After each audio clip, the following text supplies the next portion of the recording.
Hey, this is Christy, and I'm reading Deuteronomy chapter 23.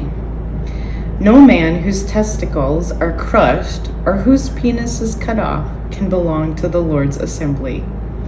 No one born of an illegitimate marriage can belong to the Lord's assembly either.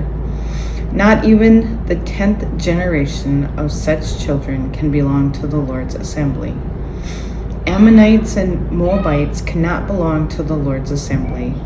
Not even the 10th generation of such people can belong to the Lord's assembly as a rule, because they didn't help you with food or water on your journey out of Egypt, and because they hired Balaam, Beor's son, from Pethor of Mesopotamia to curse you.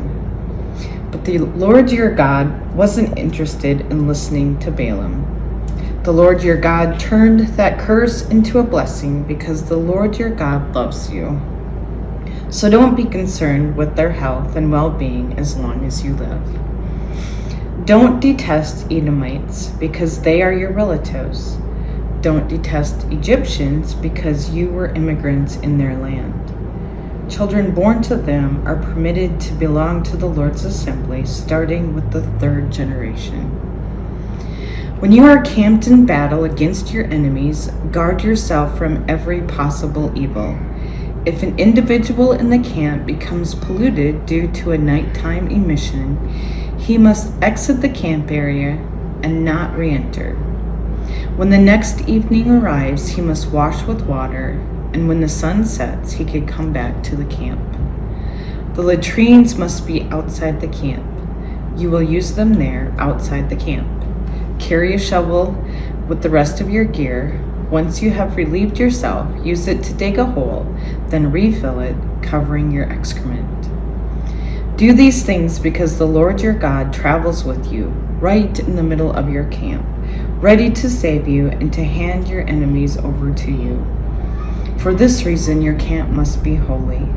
The Lord must not see anything indecent among you, or he will turn away from you. Don't return slaves to owners if they've escaped and come to you.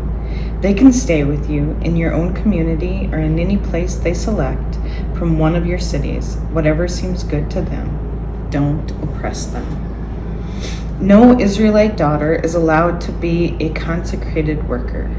Neither is any Israelite son allowed to be a consecrated worker. Don't bring a female prostitute fee or a male prostitute's payment to the Lord your God's temple to pay a solemn promise, because both of these things are detestable to the Lord your God. Don't charge your fellow Israelites interest, whether on money, provisions, or anything one might loan.